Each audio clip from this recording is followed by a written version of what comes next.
I'm really good. Woke up early. So this is my second time seeing Mr. Sachs because I was a participant in his virtual trumpet seminar with him and Mike Miller a couple months back. So it's Oh, nice. It will be very nice to see him again. yeah, good. I bet you didn't warm up with him there though.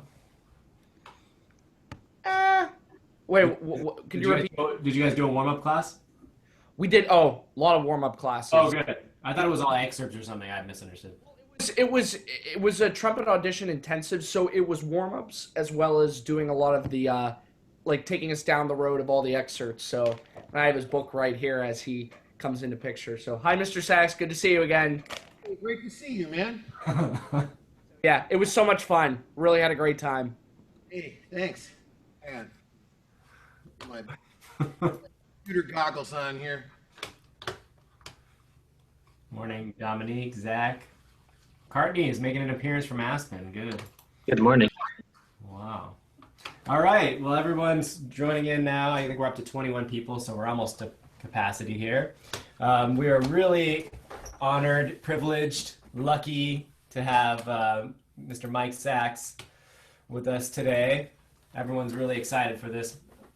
And, he's been a pillar in my career, I would say. Over the years, I would have check-ins every year, every 2 years, sometimes a couple times a year. National Orchestra Institute, Domaine Forget. I visited him at Cleveland Institute. I always wanted to study with him kind of full-time, but it never really worked out, just like timing and logistics and whatever. But, I got a heavy dose of Mr. Sachs at New World Symphony and all kinds of other venues. So he's been pivotal in helping me to my career, and I just have always wanted to share him with my students, which many of you are. So this is really special to get to pass the torch over to someone who helped me so much. So thank you for everything, Mr. Sachs, and thanks for being here. Hey, Ryan, it's great to see you. Great to see all you guys too. Yeah, And I'm gonna go gallery view so I can see more of you. There we go. yeah. Now I can see all you guys. All right. So, thank you, Ryan, for the nice intro. And I mean, the feeling is very mutual. I mean, I've known Ryan for a long time, and he sounded great to begin with. I just tried to stay out of his way. I mean, it's basically how I kind of looked at it. Just kind of throw a couple things here and there, maybe help him along the way. Didn't need much at all. Anyhow, so Ryan wanted me to get into some of my daily fundamentals and my warm up with that. And then, I've also got Byland, Schlossberg, and Clark here with me, and a couple other things. So the way I'd like to do this, first of all, Ryan, you're going to make sure and let me know if levels and everything is working, and everybody can hear me okay with the Totally. vocals. And Right? if you need any help screen sharing things, I'll do my best to jump on that too. I think I'll be cool with that. I should be okay. Okay. Um, because most of the stuff I'm going to be talking about is pretty rudimentary. If you've got the book, if you've got my fundamentals book, great. Even if you don't, I'll talk you through it. It's not going to be that big a thing. I've got the chat open on the side here. As some of you guys already know, because some of you guys have worked with me before, um, I don't like to do things really in a dogmatic way. I mean, my whole thing with warm up, first of all, let me just give my disclaimer. And my disclaimer is that what I'm going to talk about is my approach, my philosophical, perspective on my warm up, my conditioning, and how I go about kind of putting the pieces of the puzzle together for what I do. The beauty of music, it's not an absolute science. It's not black and white. It's not one size fits all. Every single one of you guys has a unique voice on the instrument, as unique as your own fingerprint. And it's going to be up to you to figure out how best to bolster, reinforce, and evolve what you do and your attributes and your skill set into what you envision you want to be doing on the instrument. And using, in many ways, a lot of the tools that I'm going to kind of lay out for you, you can use in many, many different capacities. And I feel like, with my book, what I tried to do is, I studied with Tony Plogue, Mark Gould, and James Stamp were my three primary teachers. And I was very fortunate for that. And in many ways, Mr. Stamp, who I'll get to probably in the second class, had a very profound effect. I mean, it's kind of, there's before Mr. Stamp and then everything since, as far as I'm concerned, for me. So a lot of my book, there's a lot of stamp orientation, which hence is also Schlossberg orientation to where I'm coming from. But like with stamp, I tried to make it basically an overall philosophical approach that then the individual trumpet player would apply in his or her individual way. That it's not, you have to do these things in this order. It's just a matter of here's the philosophy I come to, and I put that on the table, and then how you want to carry that philosophy forward in your own voice is totally up to you. Some people with warm-up and conditioning and routine stuff, they like to do the same thing every single day. They know they're going to feel a particular way at the end of it, and that's the way they roll. Other people, that would drive them nuts. So what they do is they'll create silos like, long tones, lip slurs, articulation, lip flexibility stuff, scales, arpeggios, chromatics. They'll have silos, and then they'll have a number of different exercises they can access within each silo. So every single day you're hitting your fundamental aspects in some capacity and reinforcing and re-ingraining and making sure everything is being done correct every single day. Whether it's the same exercises or the same types of exercises, for me, whatever you do, you're hitting those fundamental aspects in some capacity every single day correctly and reinforcing it correctly. Other things, some people like to warm up and do, 5 minutes of, I know Phil Smith would pick up his horn and he'd play a couple of hymns, maybe some Clark studies, and off he'd go into his day. Charlie Geyer, I know, takes it out of the case, plays a couple notes, boom, just starts. Jim Darling, who's in the orchestra with me, wonderful fourth utility player for 32 years, he did the same kind of thing. Other people, Doc Severinsen, would warm up for hour and a half or something. I like to do, if given, everything, all things being equal, I like a 45-minute warm-up, either my 45-minute warm-up for my fundamentals book or 45-minute stamp warm-up. But I've also got a 35-minute version and an hour version of mine. And I've also got an hour version of stamp, a half-hour version of stamp, a 20-minute, a 10-minute, and what I call my microwave 5-minute. And you want to get into a position where you don't want the warm-up to be a crutch. You don't want to feel like, if I don't do this, I'm finished. I can't play today.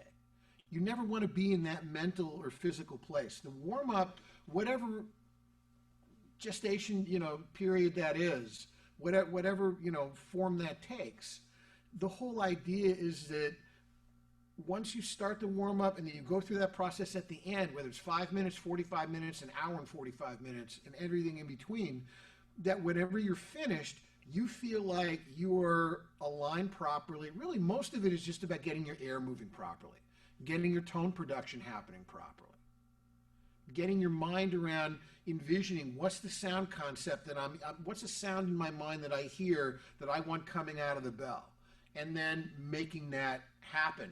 And that whatever you're doing is also creating an evolution of your playing forward, and is creating consistency and balance within your playing. That you feel like your playing isn't going like this every other day. It's like good day, bad day, good day, bad day. It's like the fluctuation's more like about like that. That's the goal of the whole thing, is that how close can I get every single day to feeling my optimal?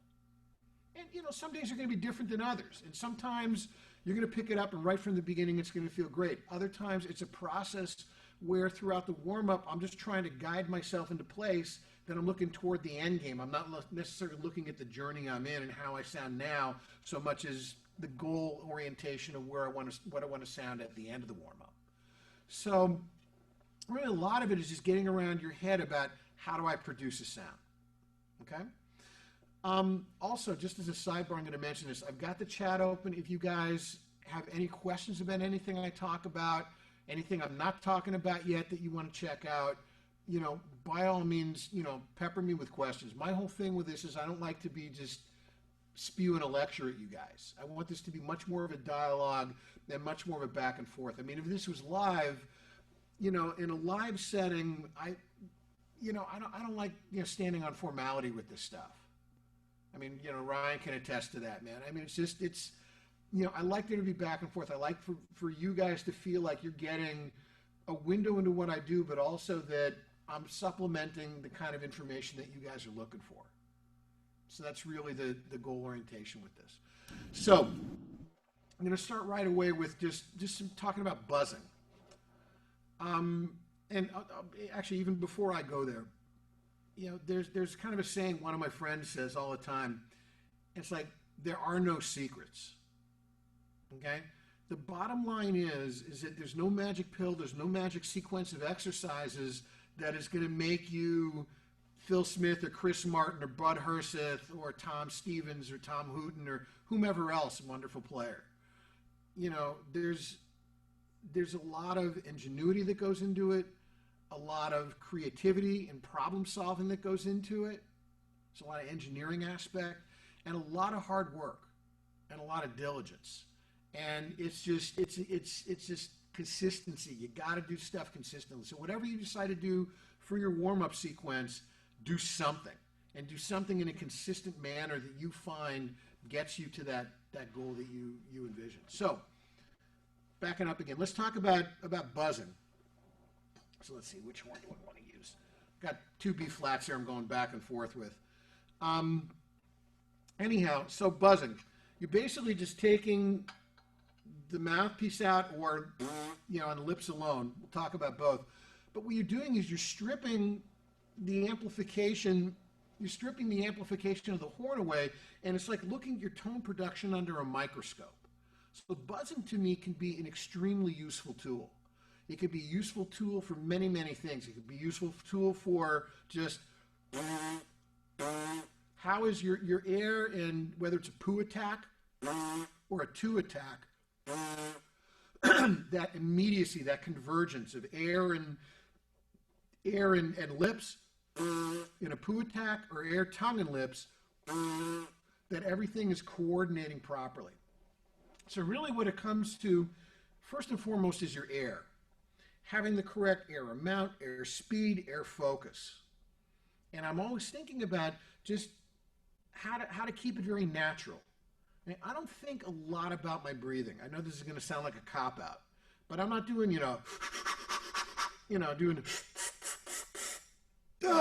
doing any sort of kooky exercises with my breathing.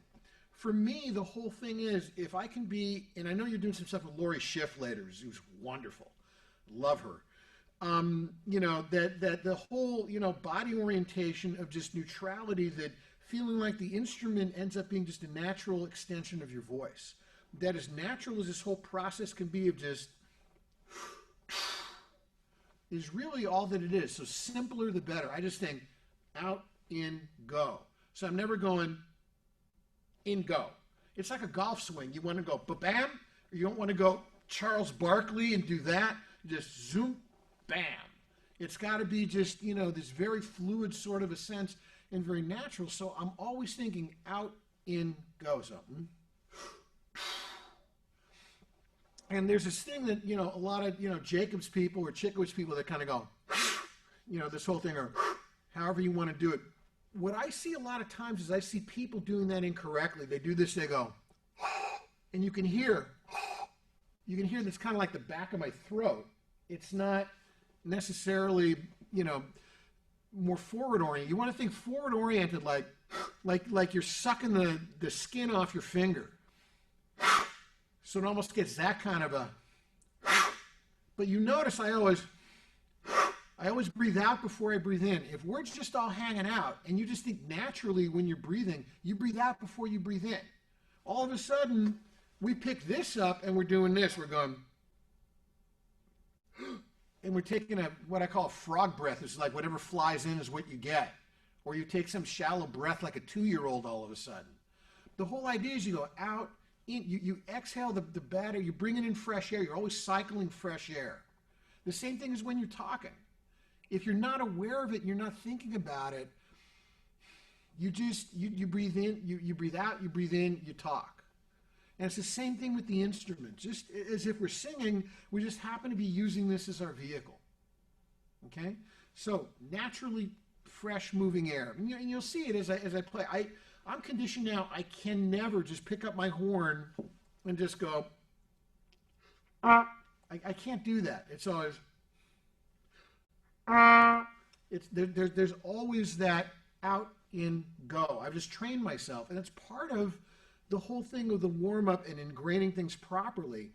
You always want to be very, very hyper aware of what you're doing and not just do things in automatic pilot.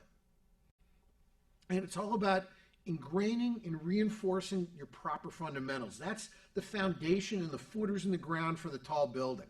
So everything has got to be just aligned properly and reinforced properly. And I'll get into John Wooden a little bit later, but that's a whole part of all of this, okay? So that's my breathing spiel. I'll probably swing back to a little bit of that later, kind of in conjunction with it. So let's start buzzing on our mouthpiece.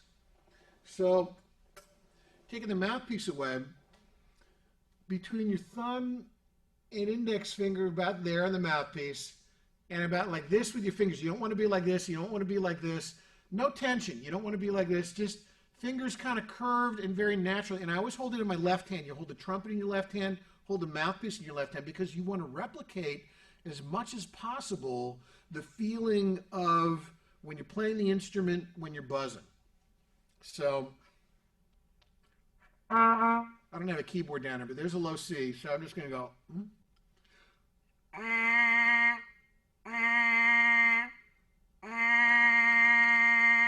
Here we go. We'll do it together. 1, 2.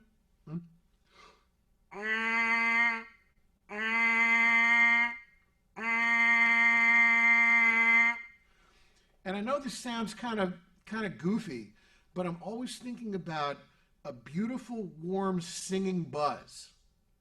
I know it's like singing buzz. It kind of sounds like an oxymoron, you know. You sing, but still, I want to think about a lot of length and depth and a lot of nutrients and a lot of complexity in it, because to me, the more complexity in my buzz, the more that's going to transfer into the instrument when I put it in. So I'm cultivating that sound quality right from the beginning.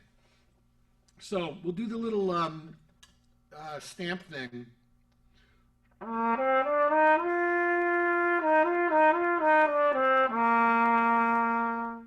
Except I'm going to put 2 C's at the beginning. Bom, bom, and then ba-da-da-da-ding. So quarter, quarter S, quarter, quarter S, and then the scale. I'm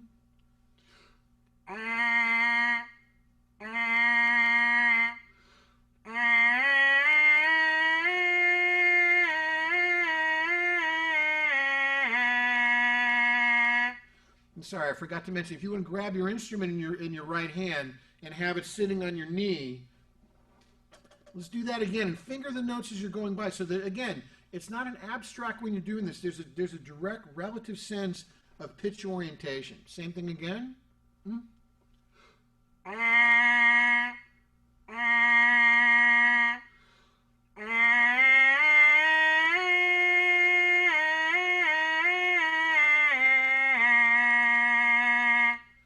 And there's a question from Ben whether I'm doing air attacks. I'm actually going back and forth.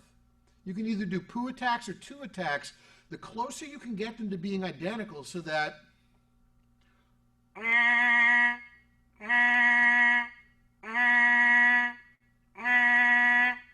the closer you can get so there's that immediacy. Unfortunately, I don't have a keyboard down here in my basement practice area.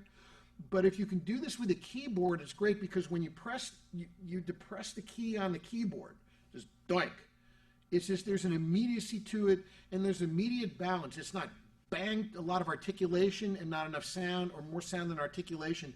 There's an equilibrium there, and that's exactly what we want. We want just the sense of a clear presentation of a solid note. Right? So that's the whole idea, is that it's just, and there's an immediacy to it. So I like doing that when I'm teaching. I like being near a keyboard and playing the note on the keyboard and then buzzing it, playing the note, then buzzing it.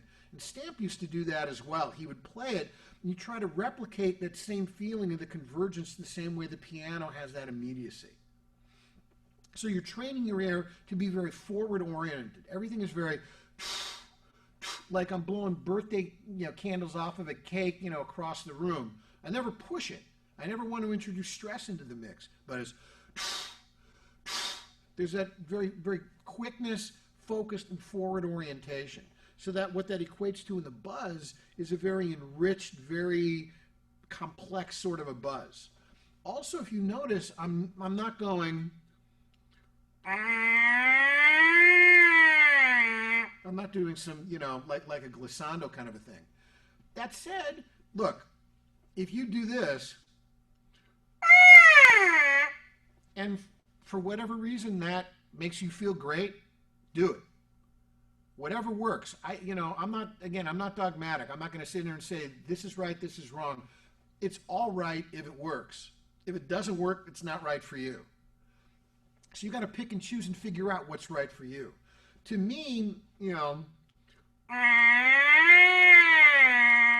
there's nothing wrong with that. And sometimes if a student is having trouble, they're getting a little stifled with their air, I'll have them do that just to get some forward orientation and then go back.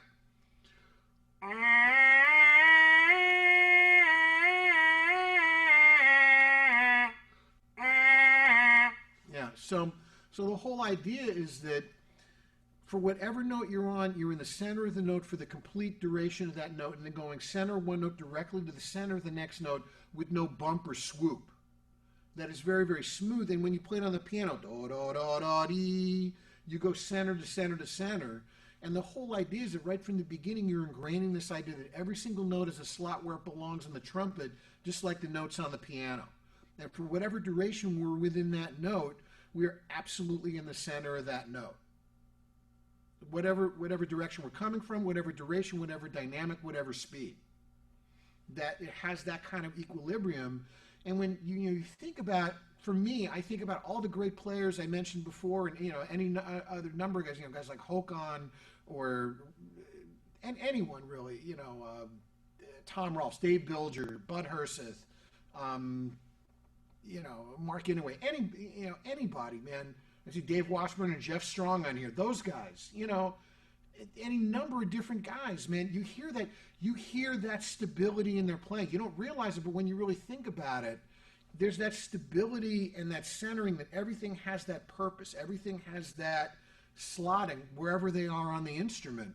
And that's always my goal orientation right from the beginning with the buzzing. So to me, doing it with that orientation with the keyboard, it's more related to what I'm going to eventually do on the instrument. That's not to say the swooping and the siren stuff isn't bad.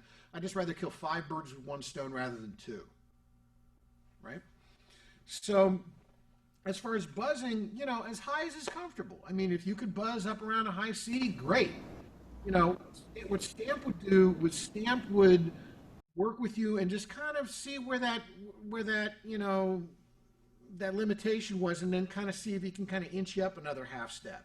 But the whole idea is that whatever you're doing is done correctly.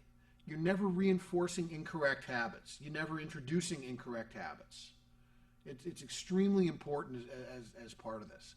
Now, as far as buzzing on lips alone, there's a couple different ways. First of all, you want it directly related the way your embouchure is when you play. For some people, buzzing that note, it's going to be that. For some people, just however your embouchure is naturally when you're playing. I mean, you don't want to go, some pinchy poo crap where you're like pinching down and biting down and just to be able to buzz it. Some people love buzzing lips alone. Some people never do it whatsoever and are phenomenal players. I can name a number of them. But I find buzzing alone, again, I'm stripping away the mouthpiece, and for me, and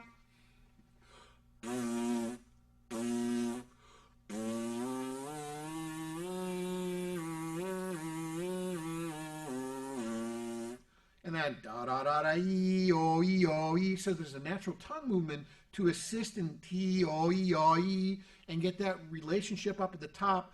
Again, that stamp accent was staying up when going down. That's the reason you have that vacillation at the top, da da da da e o e, to keep that air movement and that air speed forward oriented, and also your tongue movement to assist with keeping it up as you come back down, so you're not go and everything sags, which is the bane of all wind players. We've all got to, not be going.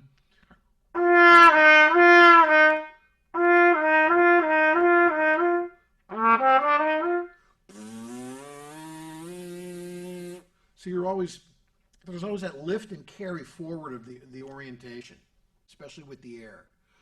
But Stamp would also do this. He'd have you go,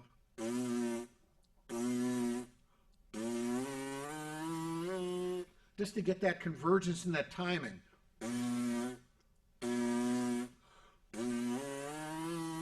I also find sometimes with students, if you go, there's almost a physical manifestation of a gathering, and it's forward. It's not this. It's not that. It's not a grab. It's so the whole idea of just throwing your sound out into the room starts right away from the buzzing. So that's what I go after with that. Also, if I've got a keyboard, I always play the keyboard, or if you've got some fixed pitch or something, you know a drone or something, that you orient yourself to the pitch you're after before you play. You don't do it. Sometimes I do it simultaneously. But mostly I'll play it, buzz it, play it, buzz it, so I hear it and I go right to the center of it. So you're not going.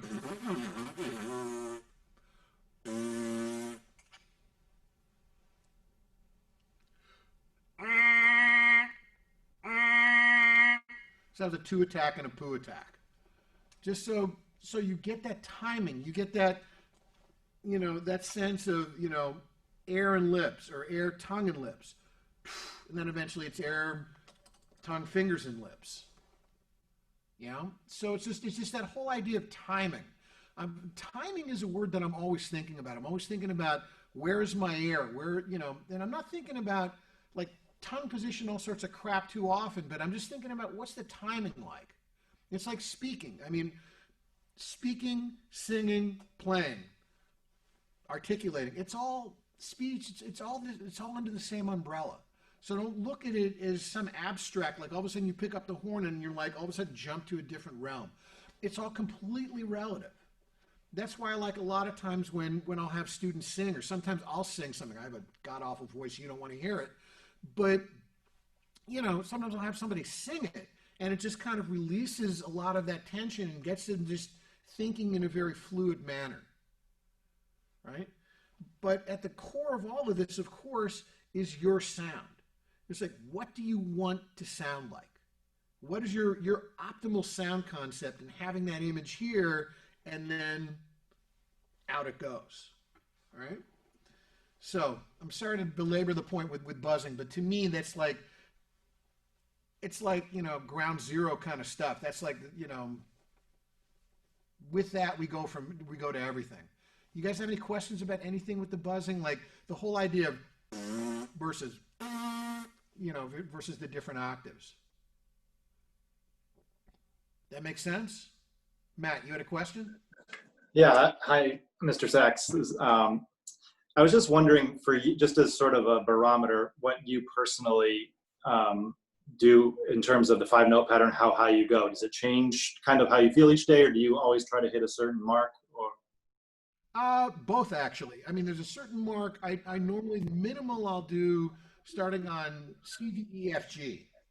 So basically going as high as a D, but sometimes I'll go up to C, up to G, and maybe try to add an A. I mean,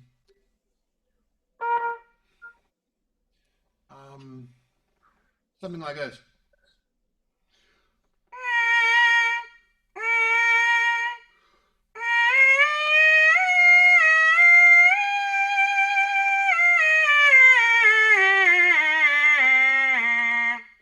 You know, something like that, just to stretch it out. Or maybe I'll just go to the G, hold it, and then go up to the A, just to get up there, you know. And I try to do that every few days, just so I'm not just staying low middle. I try to stretch it out a little bit. And of course, it's how you feel and how it's done right. I mean, as long as you're doing it correctly, Stamp would keep going. He'd find out yeah, where that break point was. that's great. Thank you. Yeah. And again, if you know, if it feels good, if it's working right, if it's producing positive results, stay on it. Do it. I'm not, you know, I mean, some people love doing like 45 minutes of buzzing. I found that for me personally, the way I'm set up, if I did that, I'd get really stiff. I'd feel like a brick. For some other people, they love it. So, you know, for me, a little buzzing goes a long way. I mean, I buzz maybe 5, 7 minutes max. I mean, the whole thing was Stamp. Again, I go back to him. He'd get you buzzing. He'd get everything working, and it's like, get on the horn. I mean, he didn't let a whole lot of grass grow under him. He didn't belabor anything. I mean, once he felt like you were resonating, everything was going right. Let's get in the horn. Let's get going. So I kind of motor pretty quickly through all of this. I know I'm talking and getting a lot in the weeds on this stuff and getting into some minutia on this. But normally, if I was doing this, I just go bang, bang, bang, bang, bang, and just do it. So the next thing, so one other thing, it's not in my book that I do a little bit, and you have to, I'm going to put a caveat on this. You have to be very careful. I don't want anybody to come to me and be like, yeah, I tried this and I knocked my front tooth out. Thanks. All right. There's a little thing a trombone player friend of mine showed me. Here, I'll go this way so you can see. I do this.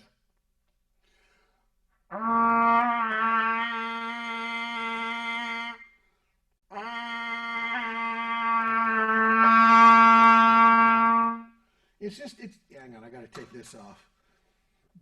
My computer goggles here. So let's try that together, but be very, very, very careful with this, please. Nobody knock any teeth out.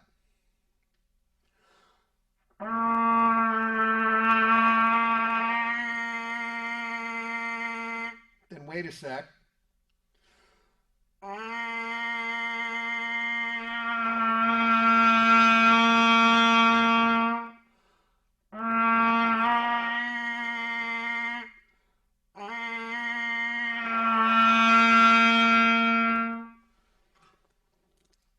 And I find when I do just a couple of those, it just kind of helps my resonance a little bit.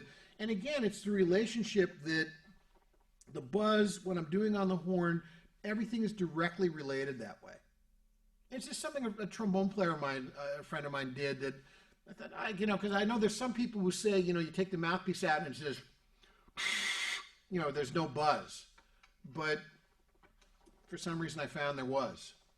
So I don't know, maybe I'm an alien or something. But anyhow, just different things, different people. But I find with my microwave warm-up, that kind of helps me kind of kick it in and get the ring real quick. And just kind of focus on the ring and the depth and the sound. So the next thing I'll do is some long tones. And I have a quick question, if that's okay. Yeah, go for it.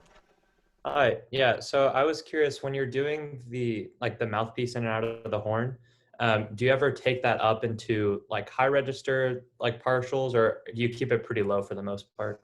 I keep it low for the most part, and I do very little. I'll do maybe 2 cycles of in and out, 2, 3 Right, cycles. okay. I do minimal amount. Cool, thanks. Yeah. I mean, for me, a lot of this stuff, a little goes a long way. So next thing, I've got my trusty, handy, dandy old metronome. I put it on 60, and I start doing long tones. Now, if I was near a keyboard, what I like to do on this is that I'll go 5 counts G, 5 counts F sharp, minimum 20 counts on G. And sometimes I'll go much, much longer. But what I'll do is I'll be next to a keyboard and I'll press down the pedal and I'll hit the G, so the G is sounding. So again, I'm going for that pitch orientation, that ear training of training myself that the concert F, there's only one place it belongs, bang. And that's where it's going to be, and that's where it's going to stay for the duration. With long tones, again, you want to be reinforcing doing things properly. You never want to get to the end of your air capacity where you're going, and you're doing that kind of stuff. Because what that's doing is that's introducing stress, tension, all the enemy elements we don't want anywhere near our playing, and it's constriction and constriction, in your tone quality. I would rather see somebody do a long tone that's 18 seconds done properly than 20 seconds with the last 2 seconds, kind of pooping out on it. So be very judicious with how long you go, that it's done properly. And the idea that playing it, initially I'm going to play it very, on the softer end of things. But when you're playing softer, I still want you to think about a very enriched, very beautiful, very vibrant, complex tone when you're playing softly. So that, your dynamics really, it's just, I want you to think your dynamics like basically turning the knob on a stereo system that's EQ'd great, so it sounds unbelievable, just as imperceptible as it can be to as loud as it could possibly be. And that kind of vibrance and that kind of, depth is always there on everything. So make sure when you're playing softly, you're not just pinching down and pressing or anything. It always has I like to think of this when I play in the orchestra and I see something piano pianissimo 3Ps. I always think about playing full, like a full piano, right? So even though I'm playing softly, I'm still playing very full, right? So let's try that. I'll count it off for you. 5 counts on G, 5 counts on F sharp, 20 counts on G. And when you go from the G to the F sharp, another stampism means to say half steps are for free. It's basically the same as playing the G. You just depress the valve, but you continue your airflow like this. You don't go like this and this. Even half step, it's very, very close. Just stay linear with it. Linear and forward. Here we go. I'll give you 4 for nothing. 1, 2.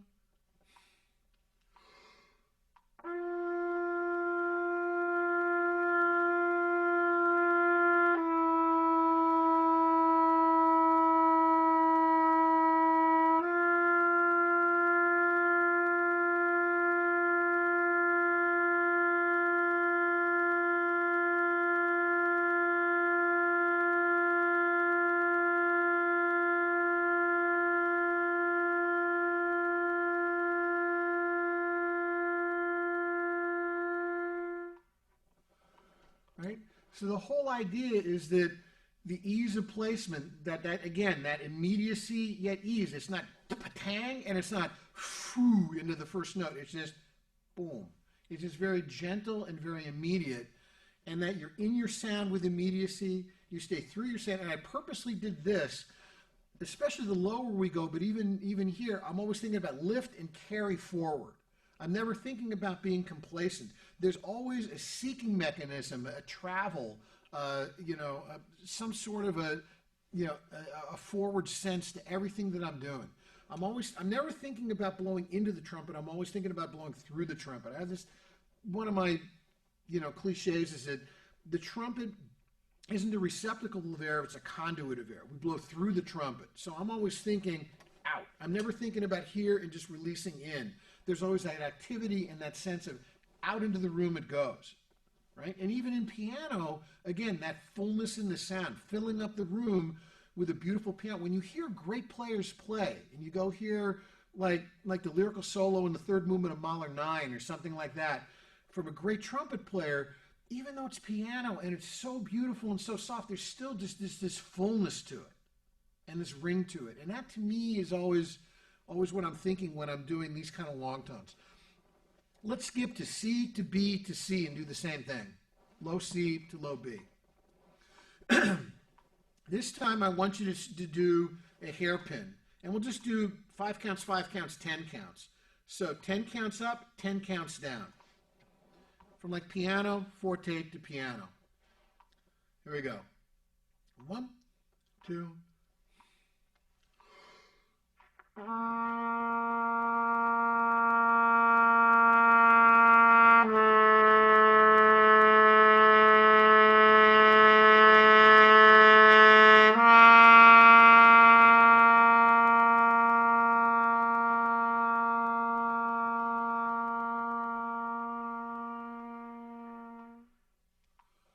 Okay? And then at the end of that, just as the ease that you came into it, there's also the way you lift, tapered lift. You don't go, no dow or question. You never want a question mark at the end. Or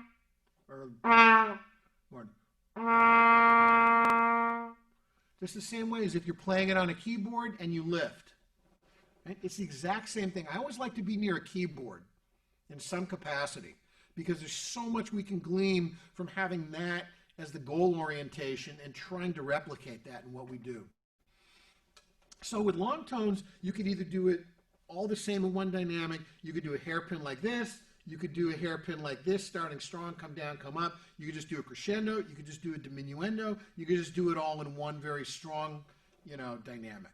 And I like to go back and forth between these. Usually I'll stay mostly within the soft spectrum, but once in a while I want to dip my toe in the other stuff. Because the whole idea is, as you're doing long tones and changing dynamics, you want to make sure that your pitch orientation, the ring in your sound orientation stays absolutely steady and the same.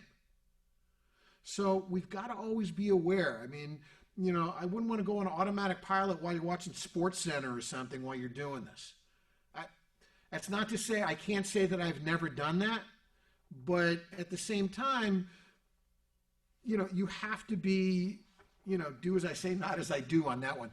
Because I just admitted that I do it once in a while. You know, you have to make sure that you're hyper aware. I mean, I've been doing this kind of stuff for, you know, 45 years. So, I mean, I gauge a lot of it on how I feel as much as how I sound. For you guys, gauge it on how you sound and how you feel, because one is going to equate to the other. At this point, I kind of know if I feel a particular way, it's happening right. The last thing I want to do with the long tones is I want to go from low G to low F sharp to low G. Excuse me. And just do that in a softer dynamic. Here we go. 1, 2.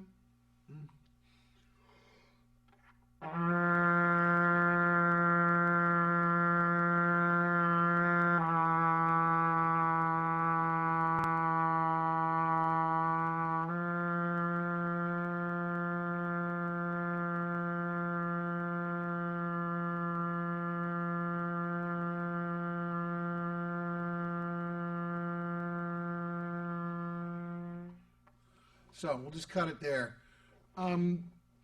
So when I'm playing down low, the one thing you want to make sure, to me, I have kind of a mantra. It's like frame and lift. So when I'm playing lower, it's like there's a frame to it and there's a bottom to it. I never let it pancake and kind of get that, you know, that kind of, you know, nebulous kind of amorphous amoeba that, you know, a lot of times our low range is. You want your low range to feel like there's an encasement around it, and that there's always that lift, because it's really easy. It's really easy to just kind of pancake and let, toe. You always want to feel like toe. There's always that lift and carry to the tone.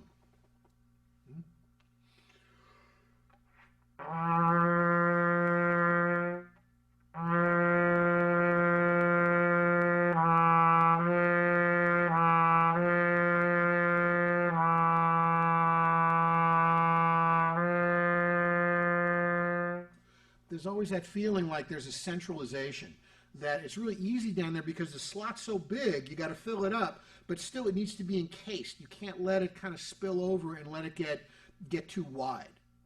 So I know that sounds like a kind of an oxymoron, thinking about kind of a more encased sort of a feeling down low, but I find that gives it a little more enrichment. You can hear, like, the first one was a little woofy for me, and I kind of ticked me off, and then I kind of focused it in, and the next couple ones were a little bit better. So also look at everything as kind of a progression. That with each one of these, you're trying to get and align things and get it more and more into place. Okay? So I do that. The next thing I do, for those of you that have my book, is on page 5, is low mid-range intervals.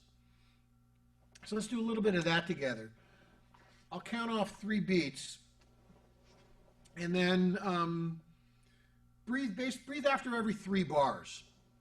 So we do this. Here we go. It's basically G, F sharp, G, F, G, E, breathe, G, D sharp, G, D, G, C sharp, G.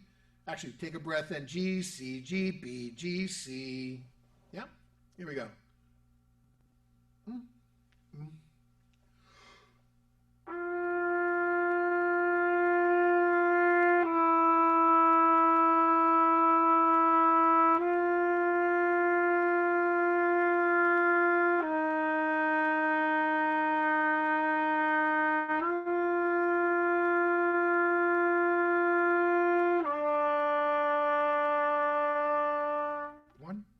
two.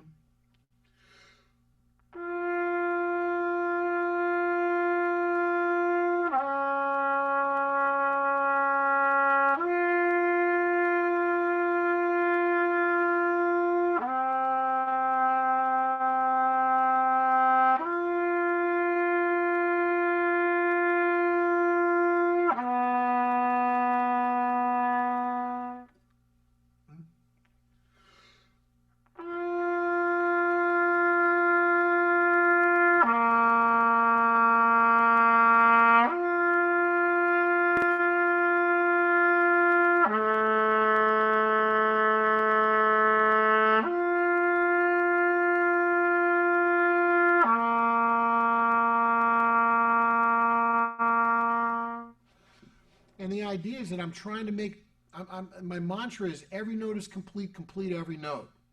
So however long the duration of the note is, I go all the way to the end. I never leave a note too soon and go to the next note, either coming up or down. And that change is immediate and absolutely at the last possible millisecond possible to go boom, bang. I mean, it's the same thing if you play an interval on the piano. There's no bump or swoop. It just goes doink, bang, right between the notes. And I want to try to have that as much as possible. So a lot of it is that continuation and the speed of the air. What happens a lot of times is when we get that kind of or that kind of thing, that's the air not continuing through. That's you backing off the airspeed. And that's why Stamp created that da-dee-da-da-wee-dee-dum. That whole idea is he took Schlossberg, and I'll get to this later, where it's training you to have your airspeed continuing. So sometimes I'll do this. Or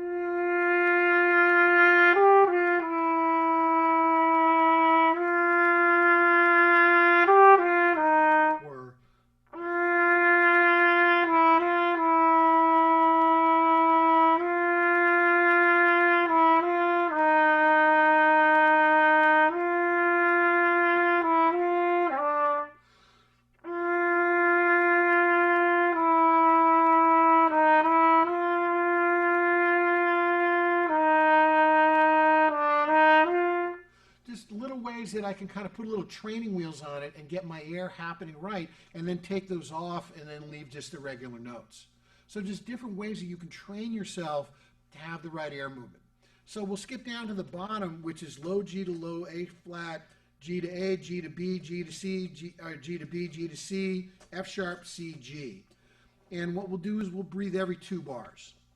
So here we go. And lift that G into place. Don't let it sag. Two.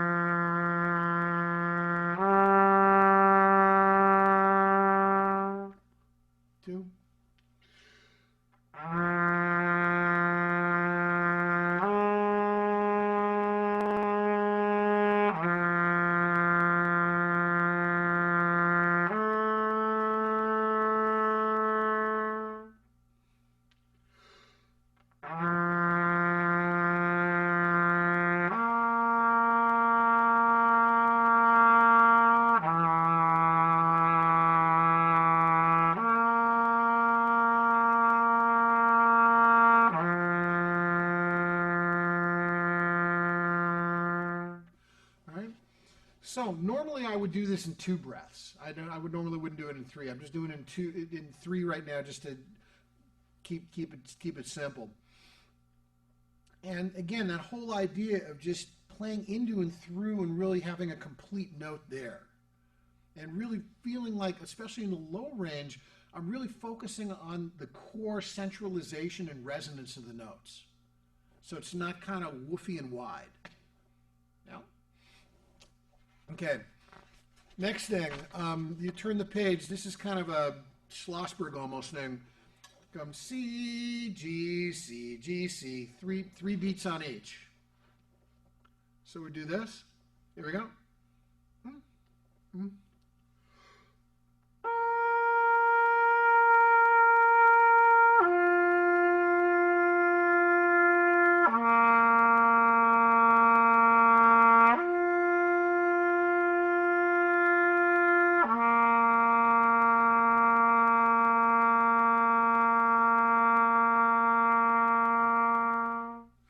And again, I could put long, if I'm feeling like I'm going, if I'm doing that, that means that my air is not continuing and finishing the note.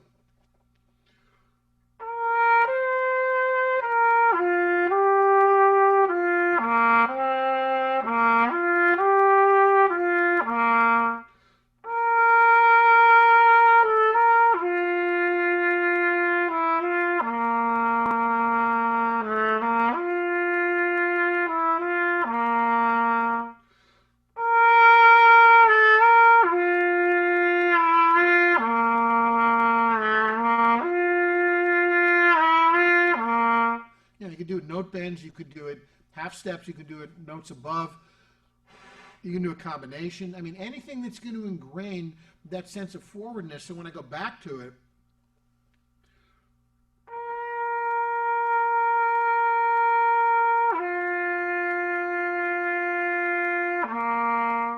there's that immediacy in the change, and that the whole idea, stamp again, he would say, if I was going to record you and I was to isolate any note that you play, I shouldn't be able to know, are you going to continue on that note? Are you going to stop playing? Are you going to go higher? Are you going to go lower?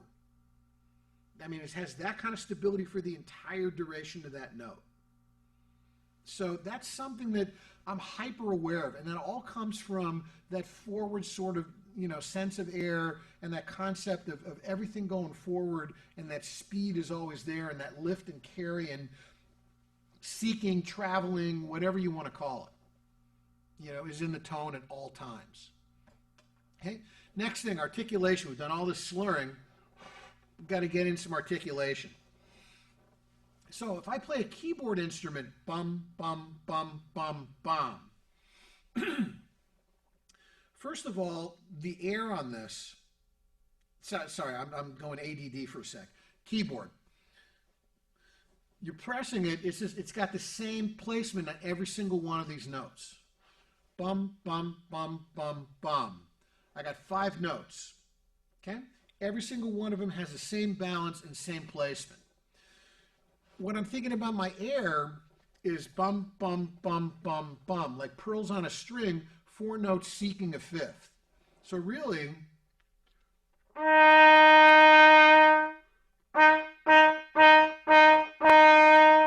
to me, those are one and the same with my air and my sound. All I'm doing is I'm just putting in the pronunciation of the articulation. Air and the tone is always primary. Articulation, to me, is a secondary element that only comes into the mix to add clarity when needed and however wanted, whether it's a pointed or more of a brushed or anything in between. So when I do the articulation here, I'll vary note lengths, I'll vary articulation fronts, and I'll vary dynamics. So maybe I'll start kind of in the middle.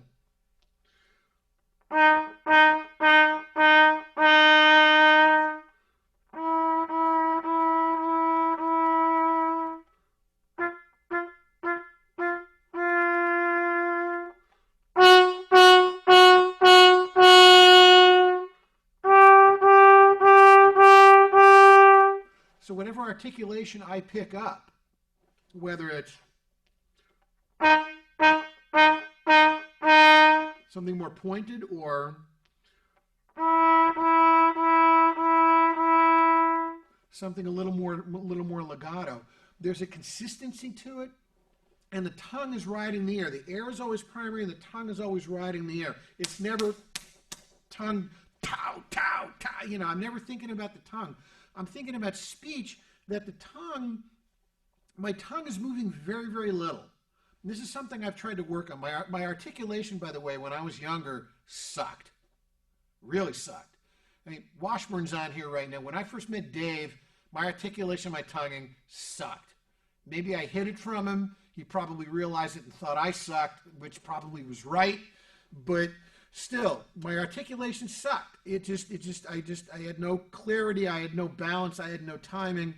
Studying with Tony Plogue, whose articulation was pristine and crystal clear, that's really where I got that concept of that immediacy. I mean, Tony, as much as anyone, just boom, bang, bang, bang, bang, like a flash star, like shine, like that thing, thing, thing, that kind of thing. When the shine on a newly waxed car in a commercial.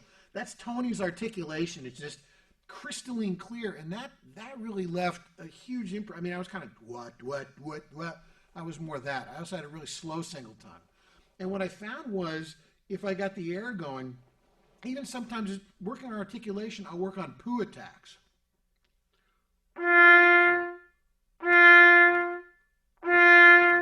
That's just a poo attack.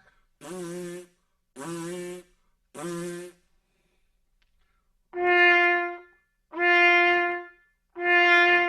I'll just try to sneak a little tongue in.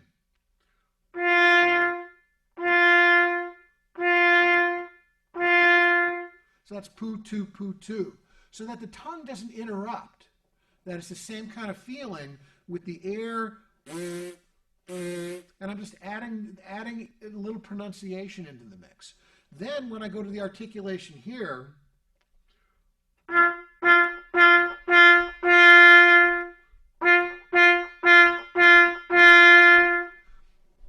it's like a basketball bouncing. I'm touching the floor, but the basketball is always in motion.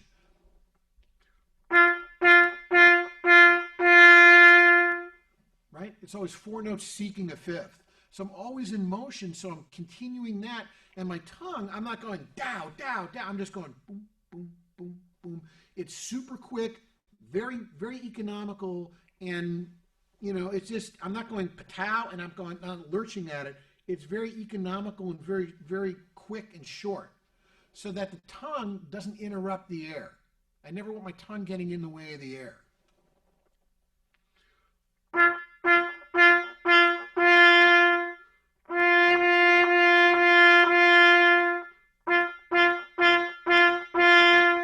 Right? It just always has that flow to it.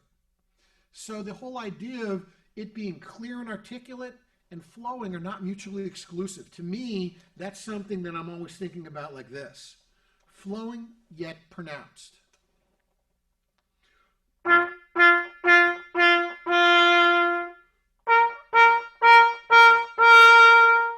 Right? So I'm always thinking about it and doing it so that every single one of them has that pristine quickness and clarity and ease to it and flow. Then coming back down 16th,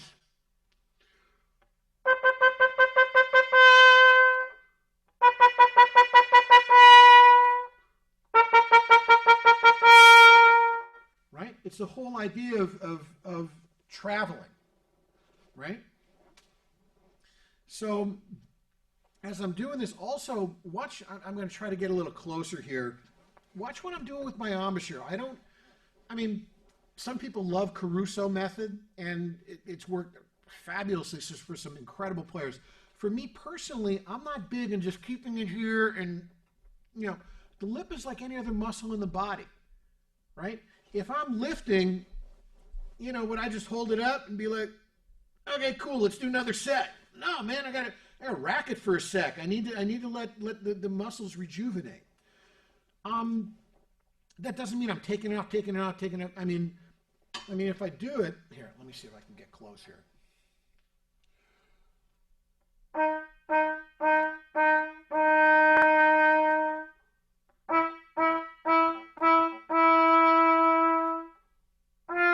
So you can see when I take it, you know,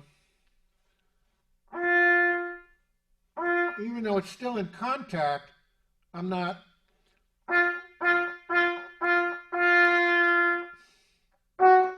I'm never breathing through my nose. There's always that.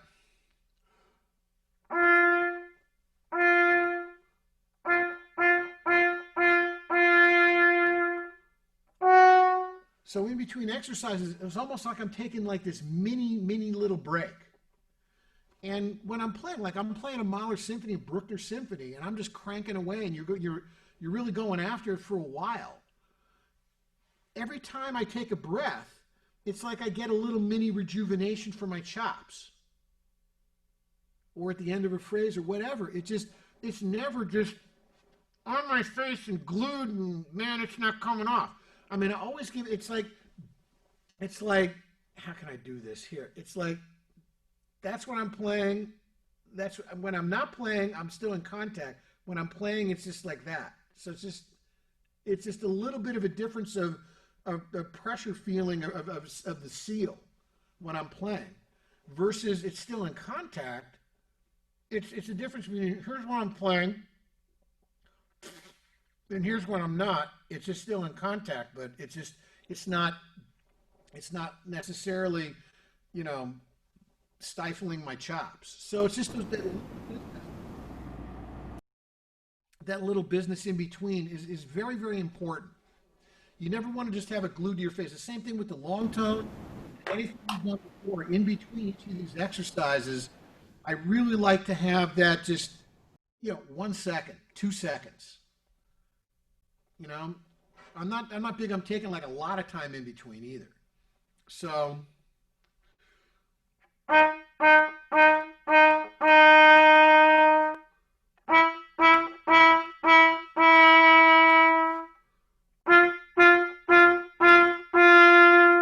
I mean, I'm not breathing, but I'm taking just that little less, intensity here at the, little less, gathering here. Not gathering, a little less pressure. I don't like to use that word pressure, but I use it because I can't think of a better word to use. Okay. So next thing, some lip slurs. So I'm constantly building. I mean, I'm starting low and I'm just kind of building everything on top of that low bass.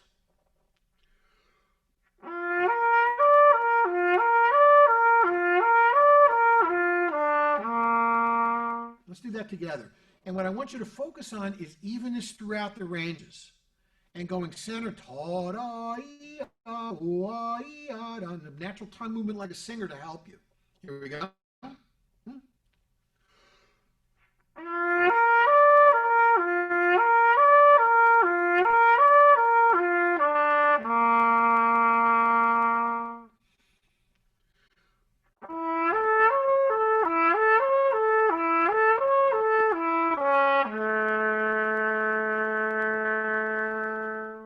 I know it's a little tougher to translate over, over the Zoom, but I'm not playing this very loud at all. Also, if I was to rewrite this book, I would put no time signature, no bar lines. I mean, that to me is the beauty of the stamp book. There's no bar lines. The whole thing is all about the flow. And the same thing with Chikowitz. There shouldn't be any bar lines. It should just be, it's all about the flow. So that you're not thinking rhythmically necessarily. You're thinking much more about the flow of the music and the evenness and how you're traveling between these different intervals and these different notes. And just, right? Another thing you can do.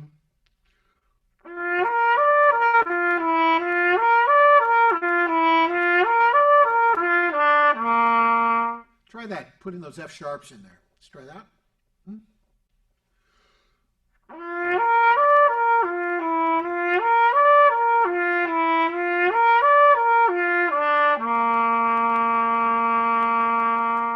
Next one.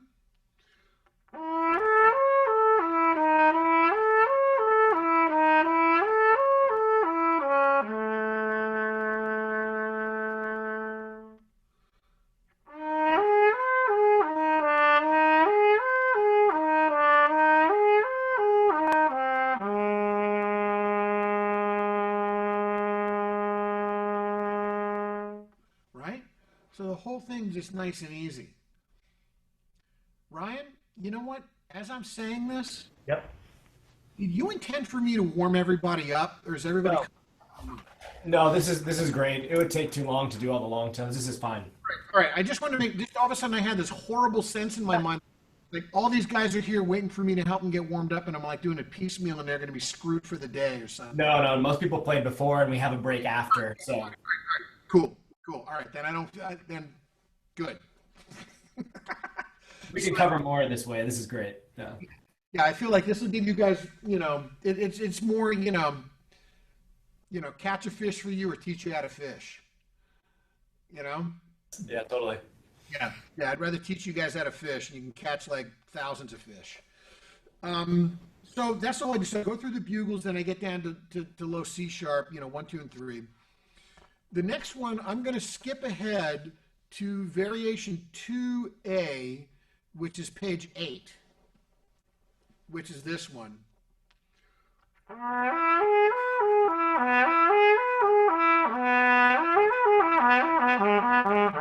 That one. Okay? So let's do that together. And and again, that dotted eighth is very, very important to really set up the airflow forward. We carry it through.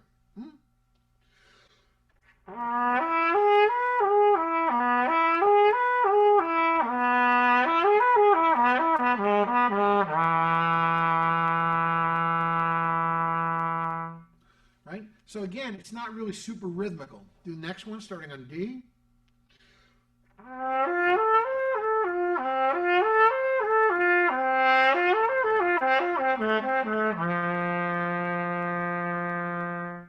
So it's much more boom ba da be da da be da ba dee da da. Yeah. Okay, next one, E flat.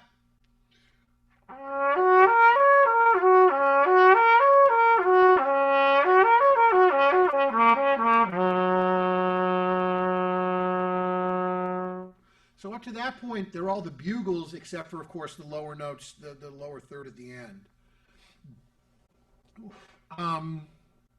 So then, let's skip ahead, just for the heck of it. Let's skip to the next page, 2B, where I go.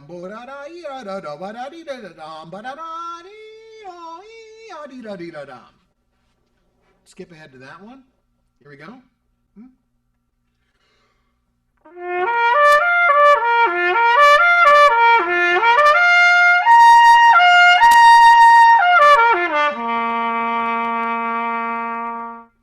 So again, the whole idea, as I'm gaining out the range, I mean, first we started very low G to low F sharp, then we added the C, then we added the D, then we added the E, now we added the G, now we added another C. You know, so just, I'm working this, that I'm setting this and getting this even, and then I'm trying to travel up all the way to the top and continue that whole evenness all the way up. So, that is just that ease up and down the range is all there, and that evenness especially. And to me, that's the hallmark of really every great player. And to me, you know, doing this stuff with Stamp and this kind of stuff as well, you know, I always think about Tom Stevens, who was such a giant influence on me growing up. And between hearing Stevens and studying with Stamp and Tony, you know, Stevens was the poster child for Stamp done right. I mean, it's just like, he sounded like somebody created this brand new keyboard instrument that happened to sound like a trumpet, that everything had just this incredible stability and centering and just evenness. I mean, you go back, you go listen to his Maxwell Davies sonata that he recorded. And it's just, you sit there and your jaw's on the ground. It's like, how can anybody do that? And Håkan also has that. And Håkan, of course, spent a lot of time with Stamp and some with Tom as well. So, you know, that had a very, very big influence on me, and a lot of my influence as far as how I go about my warm-up with this. Okay? And the whole thing about stretching that out so everything has that ease, that we're not pushing for everything.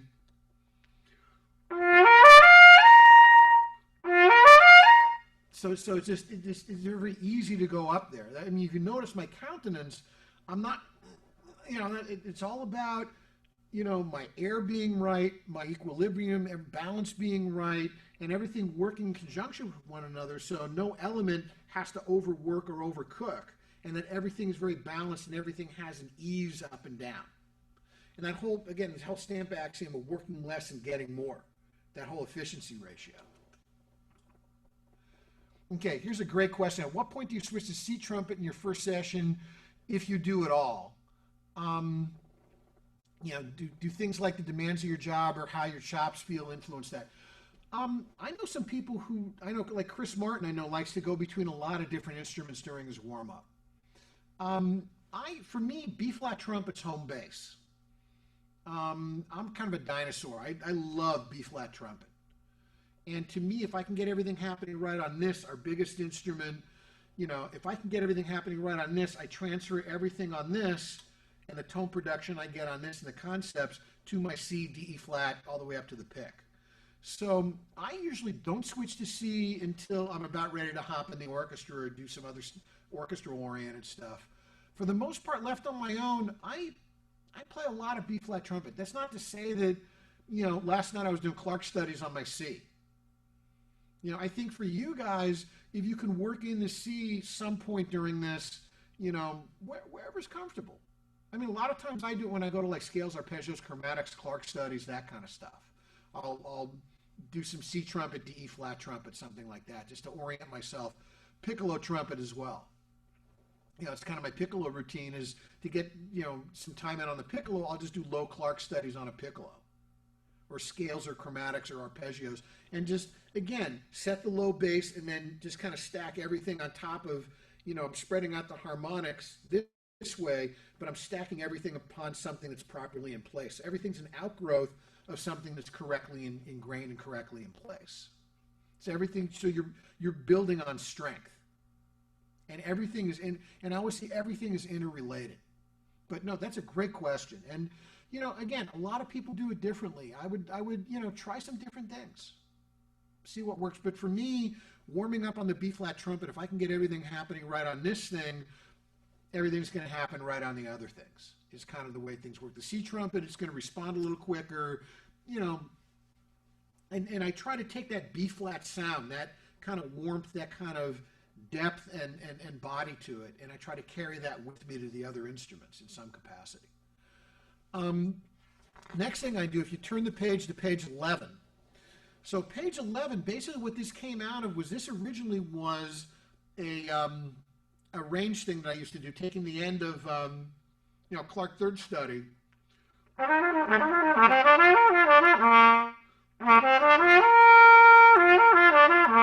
I put some holds on it, just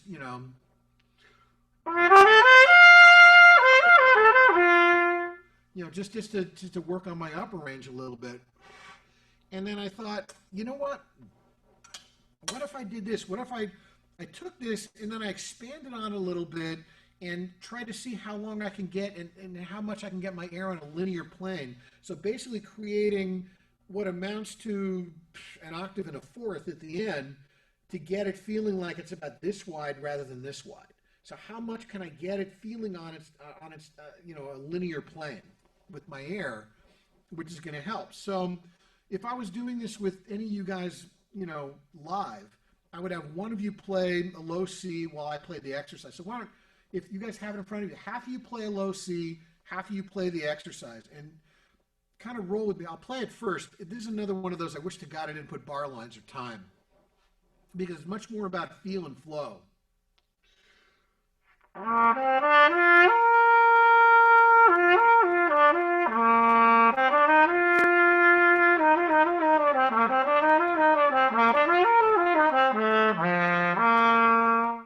Sorry about the last note. So hold the highest note, hold the lowest note, hold that note, then vacillate before I come back down, then so I create the air, and then I play and then so then a 1 5 7 1. Okay, so let's do that. Half of you guys play. I'm looking at the grid. This is going to be tough. Just pick one, and then whichever one you do the first time, do the other one the second time. So some of you hold the low C, some of you play this with me.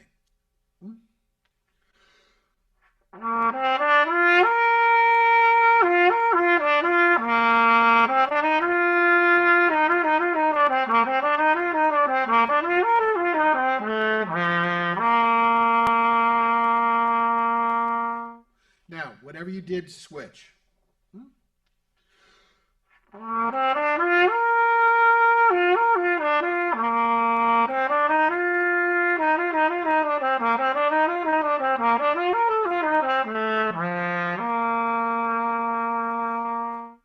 Right? So that whole idea of just getting that flow, that the more I could just have it feeling like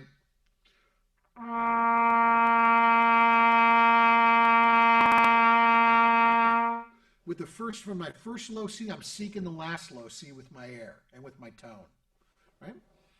Now, later on down toward the bottom of the page, I stretch it, all the way out. So let's do the one all the way at the bottom of the page, starting on low G that goes up to high D.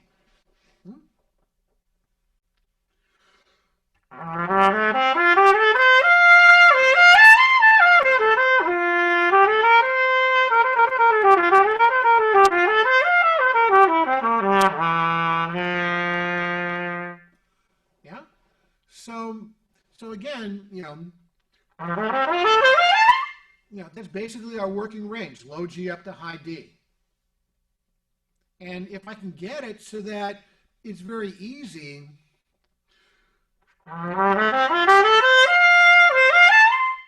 so it's very easy for me to come up and down from that again, relative, that I can play, and that it doesn't matter where I am on the horn, I could play those notes, and I could feel very comfortable resonating, and everything has that relative sense to one another. There's a lot of connective tissue between all these notes. So at this point, this is about 35 minutes into my warm-up, and I've pretty much gone through my entire working range. Okay? So the next thing I would do is I'd do some Clark studies. And, Clark studies for me, during this COVID time, what I've been doing, actually, every single day, I've been doing, pretty much every single day, Clark, first, second, third, fourth, fifth study in its entirety. All of them. At some point during the day. Right? And with Clark studies, what I like to do, I'll start with Clark's second study. And we'll start on low G, because our low articulation is something that's not the most glamorous thing we work on, but it's something super important. Soft playing, low playing. Very, very neglected points in our playing, but that stuff, your low playing and your soft playing, generates a lot of the relative sense that you want that's going to spread to everything else. So those are two very major important factors in your playing. With low Clark studies, what I like to do is I like to slur it, stop, and then tongue it. So, slowly, starting on low G. Here we go. Second study.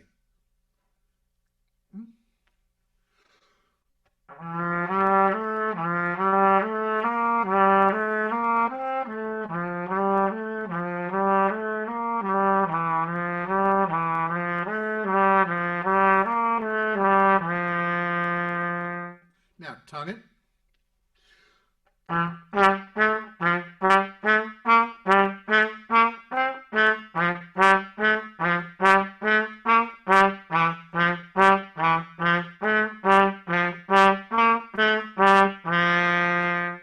So I wanted very meaty, very pronunciated, and very, kind of long pointed notes. Not or, but.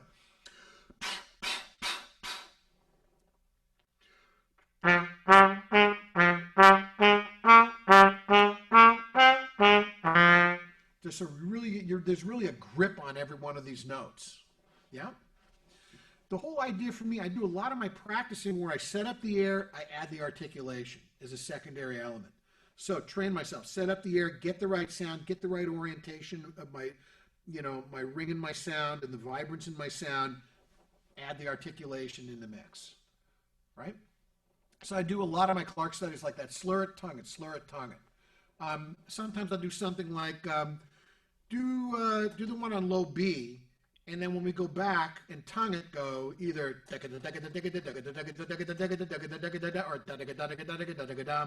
I go back and forth where I do K in the middle or K at the end. This time I'm going to do a K in the middle. Here we go. Low B, second study.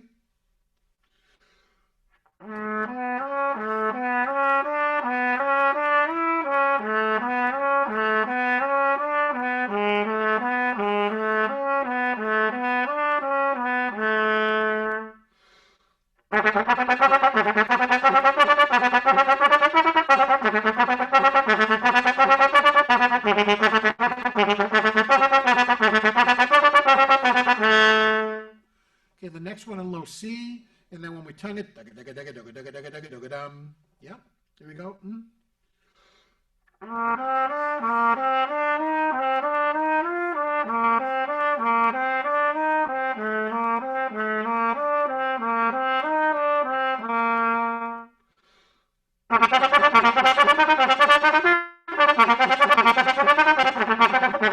Sorry, one more time for me.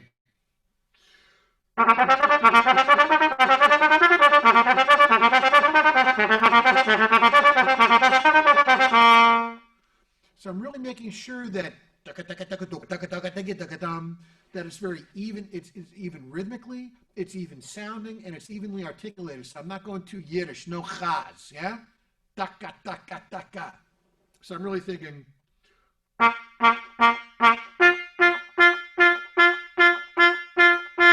That's double tongued, right? So when I work on my double tonguing, that's all T's.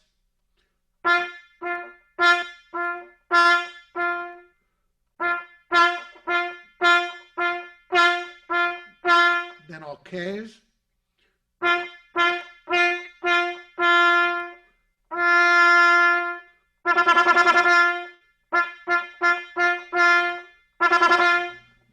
So the whole idea is that it's even rhythmically, even sonically, even articulate as far as the clarity.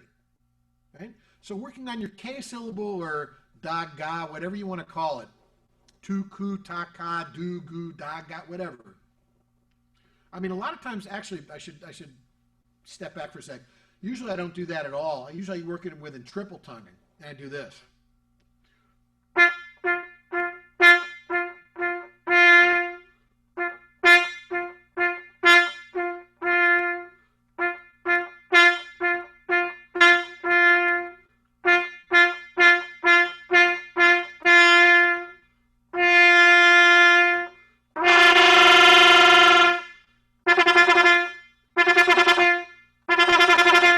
So it doesn't matter whether I'm doing K at the end, K in the middle, double tongue. The whole idea is that accent syllable, do all Ks, then the air, then I flutter tongue it because you can't flutter tongue unless you have the air there. So it's a way of kind of, you're forced to use your air properly and have that forward quickness. So it's just another way of ingraining that feeling.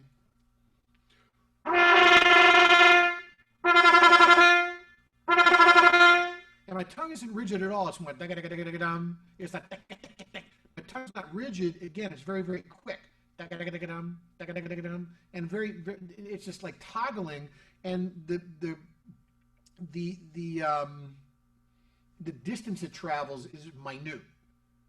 So I'm always thinking about the most economical, quick da-ga-da-ga-da-ga-dum. I'm not going da-ga-da-ga-da-ga-da-ga-da, you know, otherwise I'll be pooped, you know. I mean, the least amount of effort for the maximum results to make things happen right. Then, you know, with Clark third study, I'll do the same kind of thing. I'll vary the articulations. Let's start on low G, slurred, third study.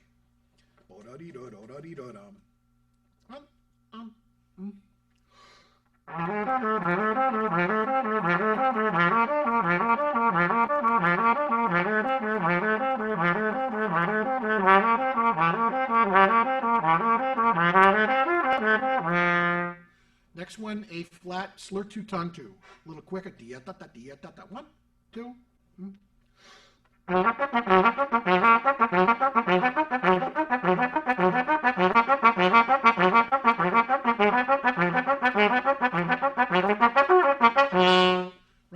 And then you can do next one, tongue two, slur two, then tongue and all, then slur four, tongue four, then maybe or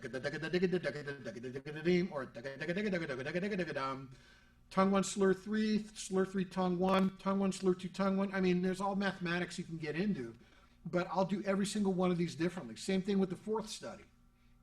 Sometimes I do this with metronome, sometimes I do it without metronome. The whole idea is that you want all of these to be even sounding as you go through the different ranges. You want it to be even rhythmically, and you also want it to be very even as far as every single note sounds the same. If you were to isolate any note, all of them have the same ring, the same sort of feeling to it. And same with first study or fifth study, right? I would, in a normal time, I always did a minimum of 6 Clarks a day in Clark first, second, third, fourth study. Sometimes I go low G to low C, sometimes low C to middle G, sometimes 6 random, but minimum 6 keys a day. And it takes you like 10 minutes, you know, and I would randomly do that. Scales, arpeggios, chromatics. With scales, most of the time I'll do it. This is kind of a thing, kind of almost an Arbin thing that I do.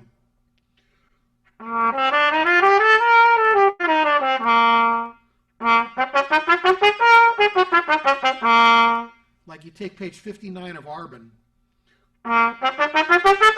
and all I'm doing is doing it, you know, up and down instead, slur it, and then tongue it.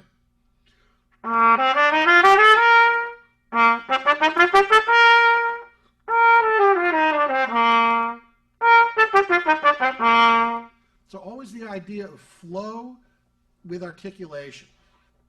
Always feeling like you're doing this. You're never going like this vertically. It always has that linear sort of a feeling with the air. And training yourself to do that. And a lot of times I'll do things where I'll slur in major tongue and minor, you know, slur in minor, tongue in major. Try to vary it up a little bit. Also important, in most books, things go low to high to low. I think it's important to sometimes do the opposite.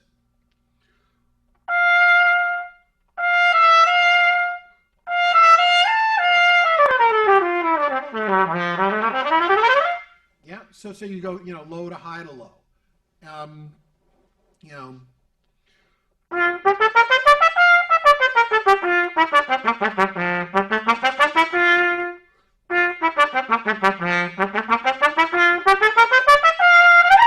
You know, whatever you're doing, just come into a different way. Sometimes go low to low, sometimes go high to high, sometimes go middle to high to low to middle, middle to low to high to middle. Come at it from every direction possible, right?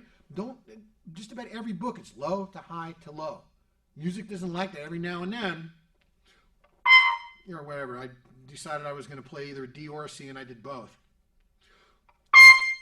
There. Sometimes music starts on a high D.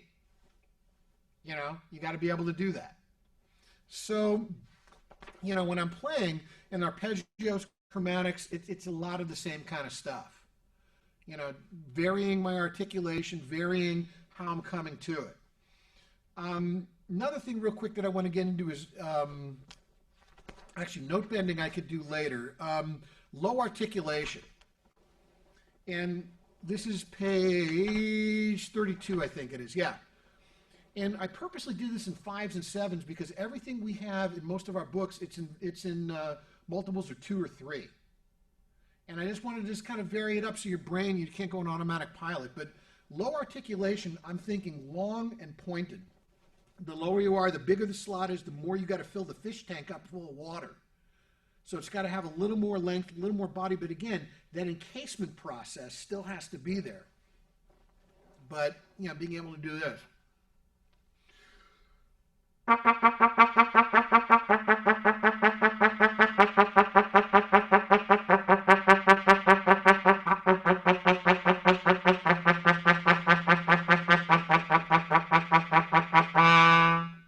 And then coming back up in 7s.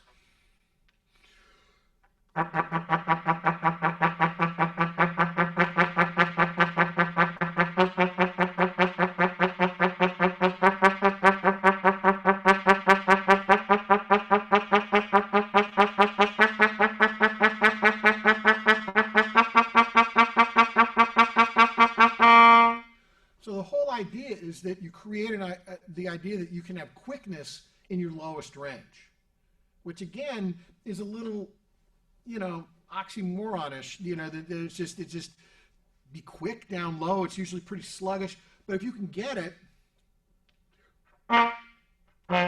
sorry, got a little family of 5 living in here. Hang on, there, evicted. All right.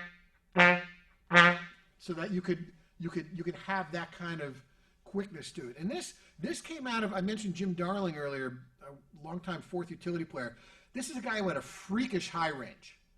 Jim never really warmed up, and you can have like a bow wow dog of a B flat rotary. You could be like, hey Jim, play a double C on this. Whee! He just freak high range. But he also had a freak low range, and the way he warmed up sometimes, he would do this. And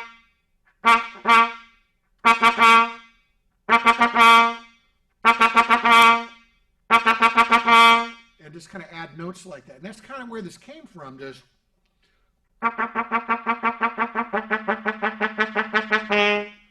and because I just thought, man, how does he do that? He's so quick and it pops. And it's like, how does he do that? Because usually, the low range is kind of a whoa. It's just kind of a lead in a little bit to it. How can I get that same,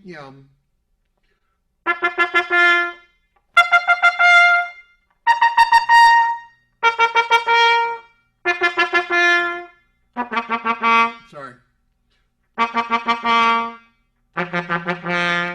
How can I get that same quickness on all of these? So that you can go back and forth with it. So then, yeah, that sucked. Sorry.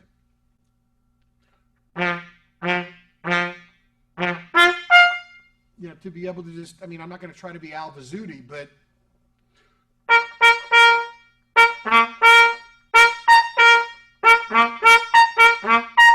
so it doesn't matter after a while what range you're in. You get a relative sense of where you need to be able to get that quickness and that immediacy to it. So that's part of it as well. So again, it just goes back to training your air. In slow motion, I'm doing that. I'm not going. I'm going.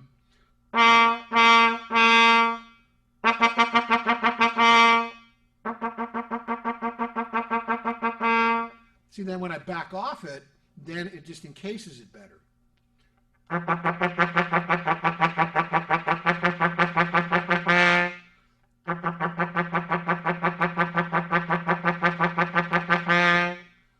So I don't know how it might be coming across here. It might sound like ass, but still, it's just that it has that enriched sort of vibrance to it. Is very, very important. And then there's some other stuff I can get into, Arbon and, some different things, but we're 132 and I want to make sure I don't screw your day here. No, this is great. Thank you so much. I think we're running starting to Thursday too as well now. Do you guys have any questions? I know I've vomited a boatload of stuff at you guys. You guys have any questions about this? Who's up? Luca over here. Luca, hey man, what's up? Hey. Yeah, so I'm curious about so you were talking earlier about the slotting and not having any goo between the notes, So I've been working a lot on that recently, and I'm curious what you think is what gives you that almost that pop. Is that pure airspeed? Is that your tongue adjusting? Is it a combination of everything? Resistance of the horn? What do you think? It's a combination of the quickness in your airspeed and the tongue movement. Okay. When you sing a ta-yi-ya, you want to ta-yi-ya. If my tongue moves too slowly, or my air isn't finishing the note, then it's going to be probably a combination somewhere in that equation. Okay. What I would do is I do stuff like this. If you're going, something like that, you're kind of anticipating where you're going. Have somebody, what I would do is do this for me. Play a C, and when I go like this, go to a G. When I go like this, go back to the C. Okay, wait, can you do the fingers one more time? Yeah, play the C, and then when I go like that, go to the G. Okay.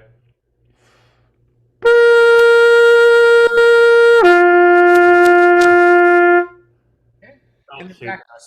So Yeah.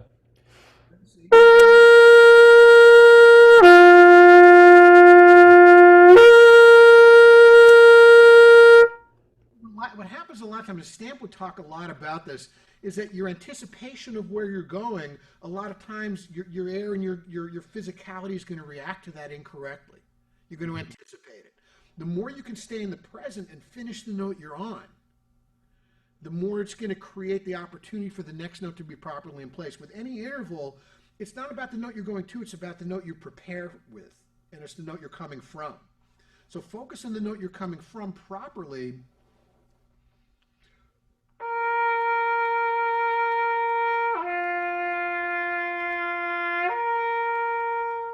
And then you're going to be much more immediate, and everything's going to happen in a much more compact orientation of time. Also, Stamp would do this. Sometimes what he would do is he would cover up part of the page. He'd only let you see part of the page, and he moved the paper so that you couldn't look too far ahead. So you had to stay in the present. You couldn't get anticipating too much ahead what was going on. And a lot of times I find that orientation is something, it takes a little while to ingrain, but once you get that feeling, that's why a lot of times with students I'll do that with my hand, because it's like you don't have time to prepare it, and all of a sudden, boom, you go right to it without thinking, and a lot of times that gives the immediacy that you want. So you get that orientation of what it feels like, and then your mind will catch up to what, once you get that feeling, it's like you want to replicate that feeling, kind of instinctively what that feels like. Right. So whether creating the right mental, the right mental thought process or the right feeling or both, either can work. But that's Great. how I. Cool. Thank you so much. Mike, well, I want to be respectful of your time, and I know we have like a long, I think we have a long class with you on Thursday. Maybe it's 2 hours that we set aside Thursday, right? Okay, I think so. I mean, I just want to Yeah. make sure nobody's got any questions up front here. If you don't now, and you think of something between now and Thursday, and I mean it was all sincerity. I mean, I'll spend as much time with you guys as you'll let me. So, I'm all yours, and whatever you guys want to get into with me, I mean, seriously, there's no question that is ridiculous or out of bounds or anything. Ask anything. It's totally fair game. Yeah, and since we on Thursday we don't have a class after or before, it's a lot more flexible. I do want to give a break to everybody so they're fresh for Mr. Washburn's class at 11, just so the Zoom fatigue doesn't set in for today. But this was amazing, Mr. Sachs. Thank you so much. Real quick, McCartney has a question. I mean, we can. Yeah, McCartney, do you want to ask it on Thursday when we have a little more time to dive into it? Oh, sure. I was just about to finish typing in the chat. But my question was, what does your morning warm-up routine look like when you're having a bad chalk day? Like, do you do these same exercises, or do you add other ones in, or? I just do the same stuff and try to work it out as I go along. Yeah, I can. You know what? Okay, gotcha. Question. I mean, I'm going to answer it quickly now, but I'll answer it more in detail later. But I want to make sure that everybody's got enough time because, Dave is a phenomenal teacher and player, and I want you guys maximizing your time with him and getting, all the great stuff you're going to get from him. So I don't want to encroach. So I want to give you guys a chance. I'll be back on Thursday, and to be continued. I look forward to it. It's going to be great. Thank you so much. It was fantastic. Thank you, Mr. Sachs. Thank you. Have a great. Thank you.